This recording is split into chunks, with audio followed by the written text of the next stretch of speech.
Alright everybody, welcome back to the third video of April 29th, 2020. I took a big drink of water because I just did that last rant in the last video, so check that out if you haven't. Kind of some key information in there that was just I've kind of figured out. So this is a good thing. Elon Musk has came out and said, and I quote, "Give people their freedom back." He also tweeted, "Free America now." And this is like one of the few billionaires who's actually good, besides Lawrence Rockefeller, who his whole family was bad people and just taking over everything and running these companies, this oil company and these banks, and just running the whole world. And they had all this wealth from all these different things. And he's somebody who used his money for a good thing. He hasn't sold his soul to the devil. He hasn't gone along with his plan. But he's in these billionaire meetings surrounded by these Satanists who are just whack out of their mind. Just, whoa, like we're going to inject you with a shot. Like Bill Gates, just this creepy elf. I sound like Alex Jones, but it's the truth. He just is this creepy.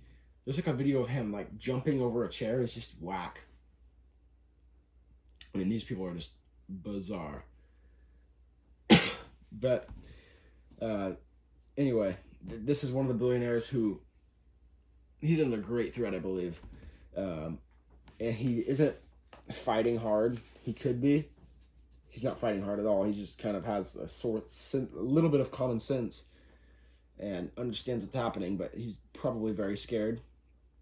And he's denied a lot of stuff that Joe Rogan brought up. I know I've talked about this before. He brought up some stuff about well, I'll get into that. I'll get into that here. Let me just kind of follow what I'm saying. A respondent, Melissa A., said, "The scariest thing about the pandemic is not the virus itself. It's seeing America so easily blown down and give out their blood-bought freedom to corrupt politicians who promise them safety." Exactly. But what are we supposed to do? It's very hard to make, like, we're out protesting. I actually just learned I may not be able to make that protest this Saturday at the state capitol in Oregon, which is very sad. Maybe there'll be another one. Regardless, I'm protesting in my little town this weekend. Fingers crossed. So if anything happens, I'll be sure to record that. But I mean, that's really the only thing we can do and raise our voice and speak out, but we're being censored and we're being told not to protest. So it's getting to this point where we're getting cornered up against the wall, and it's either physically fight or everything's taken away, because they're just going to keep pushing, and then take and suck the last bit out of you with taking all your money and your guns and your kids. So we're getting to that point of it may become physical, and I'm pretty positive that it will. So it's very important to be prepared for that. We would be facing something very big because there's a lot of corrupt and groups run by bad people within the military and the police, because they recruit these people on purpose who are just crazy and want power. So we'd be facing a very big thing, but there is a chunk of the military. Sadly, it's mainly old veterans, but there's a lot of new veterans too, who are very patriotic. But there's a mix of people who are very patriotic and will stand up against this. But and I think a lot of them won't follow orders given from their globalist-run commanders in a lot of cases. But I wouldn't count on them, so it's really up to us.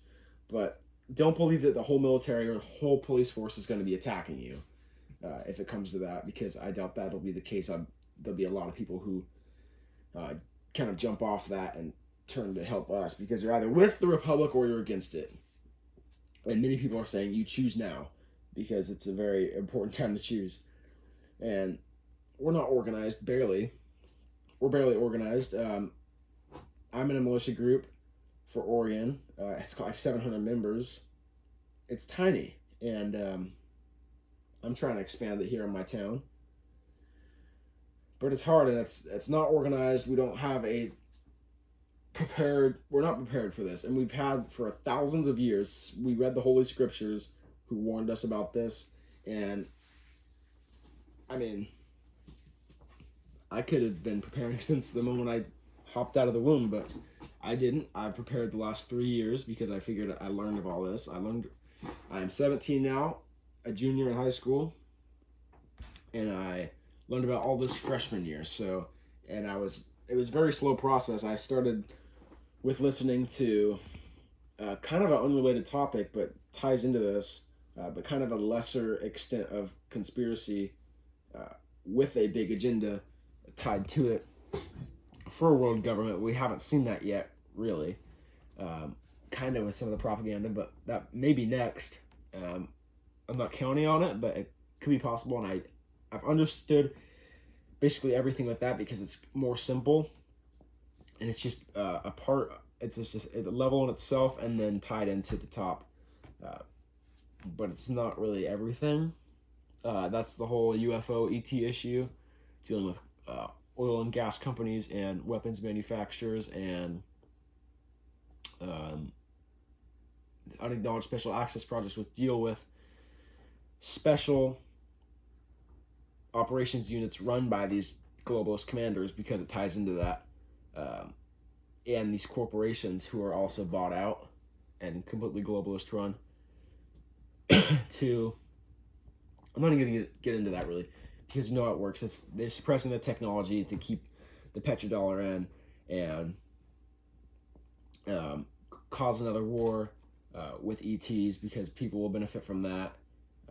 But that's like kindergarten stuff. But then they can also use the threat of aliens to unite everybody into a world government, much like they've done with coronavirus. So that's why I'm unsure if it'll happen or not still, because you can't point out people saying, you're an alien, we have to shut off all your rights and trial you, just like they did with the Red Scare or World War II, saying you're a Nazi, or when real patriots were fighting against communism and the Nazis and the Russians in the Cold War and the Japanese, but they use that as a way to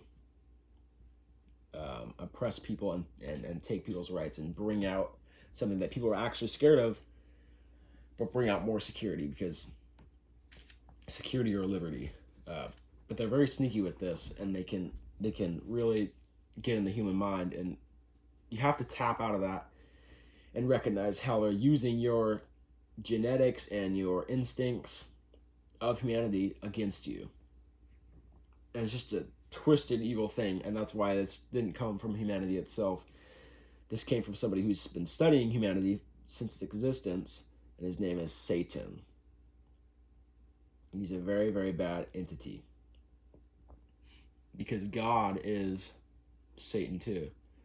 And good and evil split off from good, and good banished evil. And God is testing us, and he will give us access to everything as long as we fight. And we're already in the third dimension, which means we defeated him. Actually, we've lost on the last two dimensions, because now he's knocking at our door here. I know this sounds so crazy too, but it's real, and I've studied this, and it all makes sense. And now he's knocking at our door here in the third dimension. So we've lost the other 2 rounds, but we're still here, and the souls keep recycling through. And that means if you're here, you've been chosen again, and you've survived those last 2, and you haven't been a coward, and you haven't joined evil and been banished to hell. So that's a good thing, and that means you're a warrior spirit if you're watching this video, and if you're living anywhere in this beautiful universe. So, where did I even go? I went off into outer space. Elon tweeted back to that thing about the scariest thing about the pandemic is not the virus itself. It's seeing how easily America can blow down and give up their blood-bought freedoms to corrupt politicians who promise them safety. Anybody who chooses safety over liberty deserves neither, and the tree of liberty must be watered with the blood of patriots and tyrants. Elon Musk tweeted back to that lady's quote, true. Simply, yes, reopen with care and appropriate protection, but don't put everyone under de facto house arrest. He also tweeted in response to a tweet from Pope of Muscanides saying, so he tweeted back to this: if the CFR is as low as the Santa Clara Stanford study, 12%, this one appears to have errors in data analysis and be based on Facebook advertising, or even closer to Iceland, 0.7% for closed areas.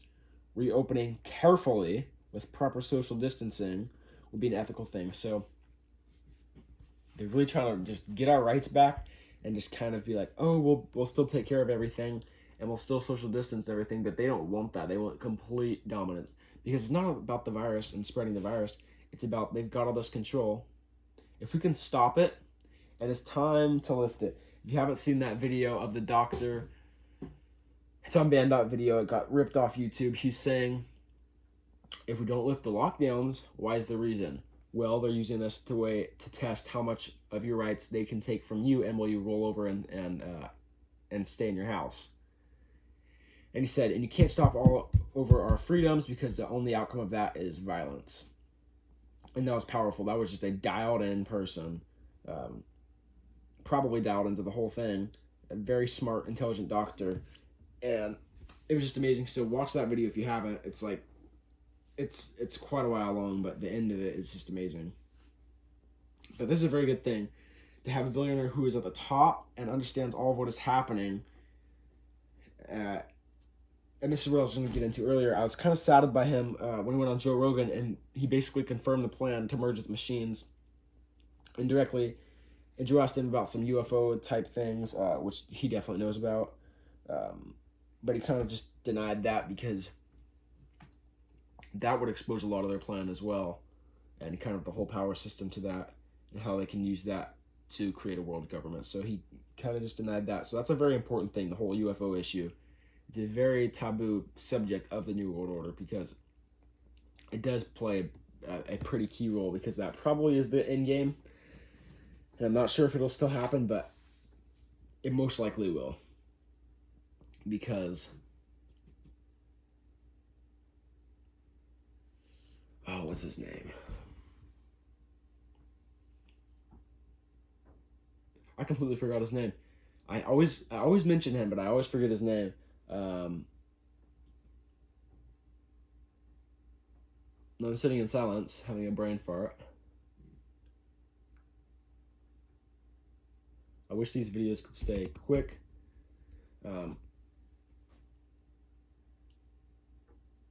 Warner von Braun.